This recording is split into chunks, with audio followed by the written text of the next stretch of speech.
حضرت امام حسین علیہ السلام، جنہیں تاریخ اسلام میں سید الشہداء بھی کہا جاتا ہے، وہ عظیم ہستی ہیں جنہوں نے نہ صرف اسلام کی بقا کے لیے اپنی جان قربان کی، بلکہ قیامت تک کے لیے یہ مثال قائم کی کہ حق اور باطل کی جنگ میں کبھی بھی ظلم کے آگے سر نہیں جھکانا چاہیے۔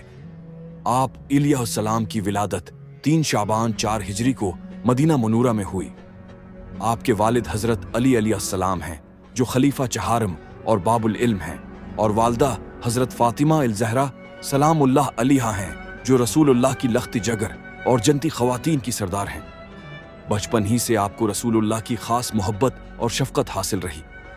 روایت ہے کہ نبی کریم نے کئی بار امام حسین کو اپنے کندھوں پر بٹھایا اور فرمایا، الحسن والحسین سیدہ شباب اہل الجنہ، یعنی حسن اور حسین سید شباب اہل الجنہ، حسین جنتی نوجوانوں کے سردار ہیں۔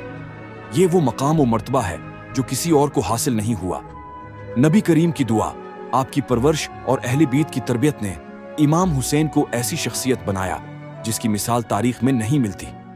رسول اللہ کی محبت، نبی اکرم کے ساتھ امام حسین کا تعلق نہایت ہی قریب اور محبت بھرا تھا۔ حدیث میں ہے کہ آپ نے فرمایا، حسین منی و انا من حسین، یعنی حسین مجھ سے ہیں اور میں حسین سے ہوں۔ اس فرمان سے ظاہر ہوتا ہے کہ امام حسین کی ذات نبی کریم کی ذات کا تسلسل اور دین کی حفاظت کی ضمانت تھی۔ امام حسین کی شخصیت کے پہلو، بچپن ہی سے آپ شجاعت، عبادت اور علم میں ممتاز نظر آتے تھے۔ قرآن کریم کی تلاوت، راتوں کا قیام، غریبوں کی مدد اور مظلوموں کا سہارا آپ کی زندگی کا مستقل حصہ تھے۔ آپ کو اپنے والد حضرت علی کی شجاعت اور اپنی والدہ حضرت فاطمہ کی پاکیزگی وراثت میں ملی۔ حضرت امام حسین علیہ السلام کے فضائل اور خصوصیات، حضرت امام حسین علیہ السلام کی شخصیت ہر پہلو سے کامل اور جامع تھی۔ آپ کی ذات وہ آئینہ تھی جس میں رسول اللہ کی تعلیمات، حضرت علی کا علم و عدل اور حضرت فاطمہ کی پاکیزگی جھلکتی تھی۔ آپ کی سیرت کا ہر گوشہ امت مسلمہ کے لیے درس اور رہنمائی ہے۔ 1. تقوی اور عبادت، امام حسین کی زندگی عبادت اور تقوی سے مزین تھی۔ آپ کا زیادہ وقت نماز، دعا اور قرآن کی تلاوت میں گزرتا۔ روایت ہے کہ جب آپ وضو کرتے تو چہرہ زرد ہو جاتا، کیونکہ آپ اللہ تعالی کی بارگاہ میں حاضر ہونے والے ہوتے۔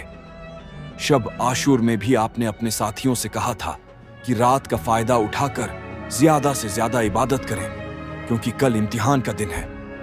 اس سے ظاہر ہوتا ہے کہ آپ کی اصل طاقت عبادت اور اللہ پر کامل بھروسہ تھا۔ 2. شجاعت اور بہادری، امام حسین کی رگوں میں حضرت علی کی شجاعت دوڑ رہی تھی۔ میدان کربلا میں آپ کی بہادری تاریخ کی سب سے روشن مثال ہے۔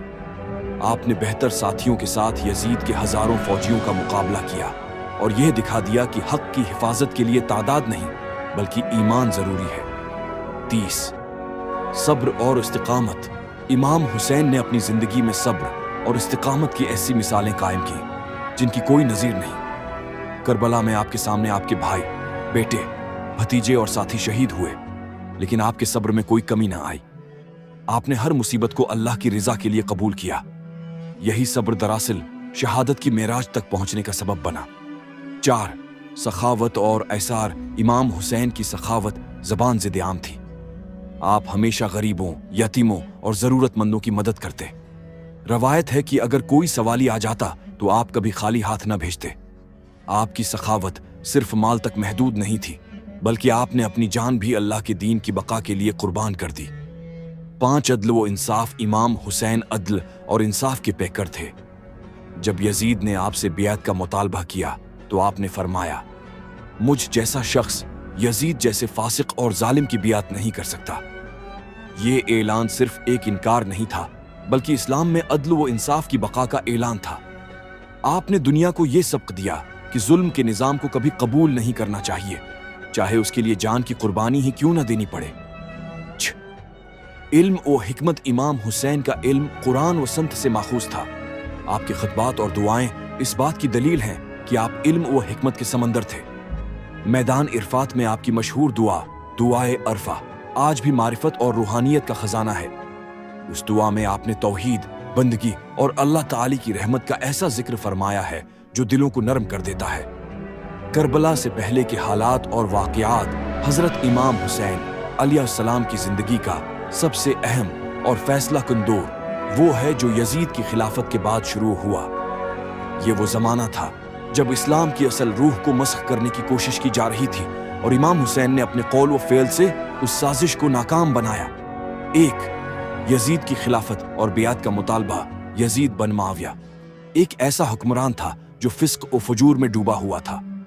उसकी जिंदगी शराब नोशी, जुल्म, नाइंसाफी और दीन से बीजारी में गुजरती थी।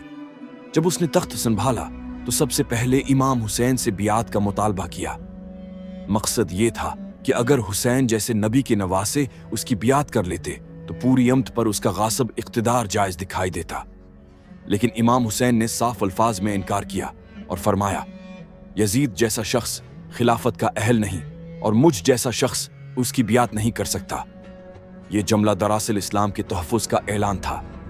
2 मदीना से मक्का की हिजरत जब यजीद के गवर्नर ने इमाम हुसैन को जबरदस्ती बियात पर मजबूर करने की कोशिश की तो आपने मदीना छोड़ने का फैसला किया।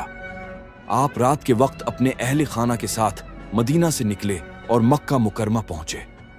मक्का में आपने 4 माह क़याम किया और हज का इरादा फरमाया। इस दौरान इम्त के मुख्तलिफ तबक़ात से लोग आपसे मुलाकात करने आते और यजीद की बेदीनी के बारे में गुफ्तगू करते। 3, कोफियों के खतूत कोफा के लोगों ने यजीद की बिदामालियों के खिलाफ आवाज उठाई और इमाम हुसैन को खतूत भेजे। इन खतूत में उन्होंने आपको कोफा आने की दावत दी और वादा किया कि वो यजीद के खिलाफ आपकी मदद करेंगे। इमाम हुसैन ने पहले अपने चचा ज़ाद भाई मुस्लिम बिन अकील को कोफा भेजा ताकि हालात का जायजा लें। 4, मुस्लिम बिन अकील की शहादत।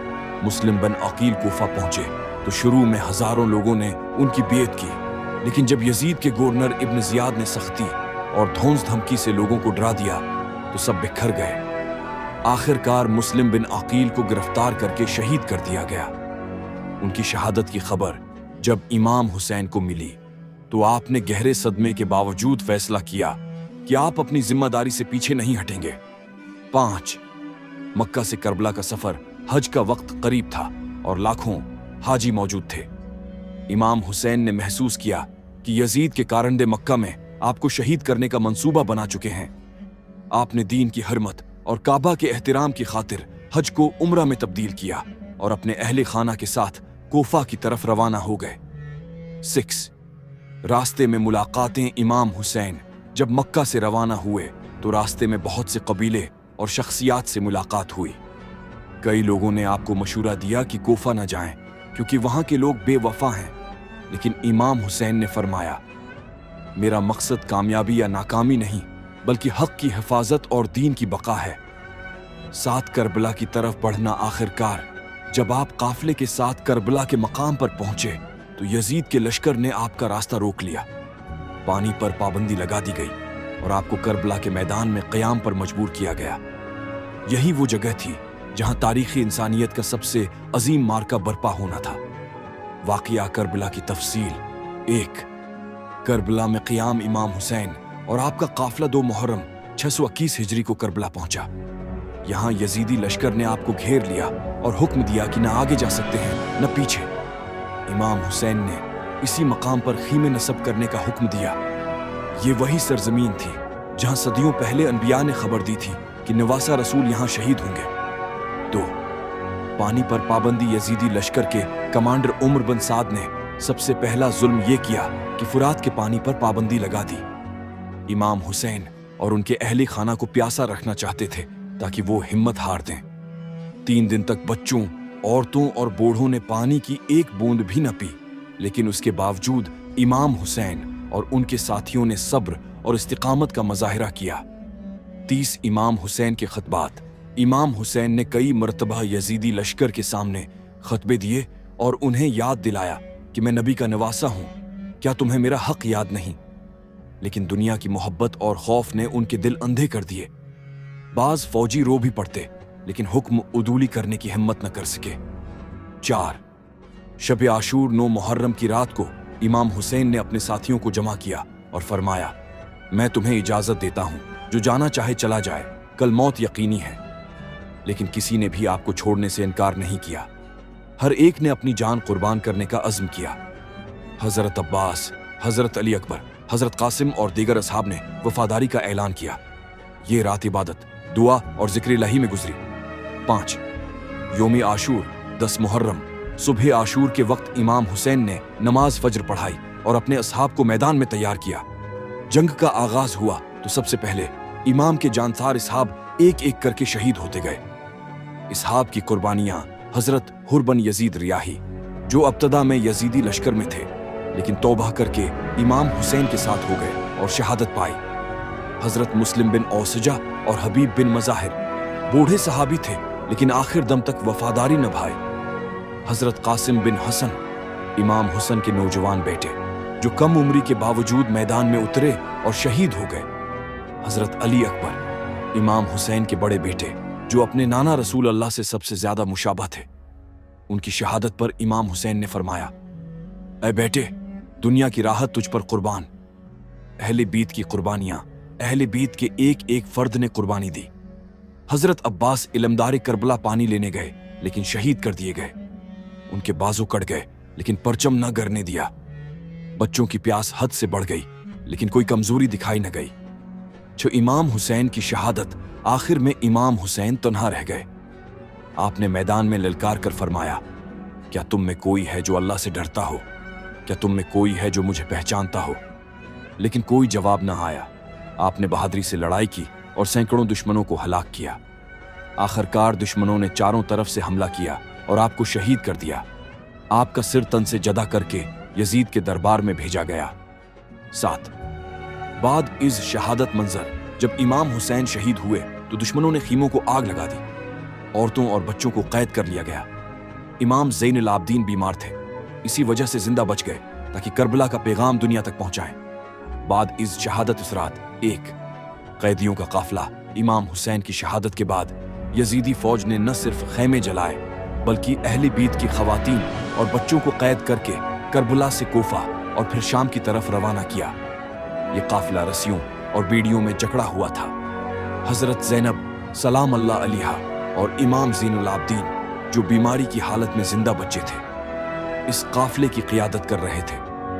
यह मंजर तारीख का सबसे दिलखराश बाब है कि रसूलुल्लाह की बेटियों और पोतियों को सरे बाजार, नंगे सर और बेपर्दा घमाया गया। लेकिन इसी कैद और इसी सफर ने यजीदियत को रसवा कर दिया और हुसैनियत को दुनिया भर में जिंदा कर दिया। 2 कोफा में खतबात, जब कैदियों का काफिला कोफा पहुंचा तो वहां के लोग रोने लगे।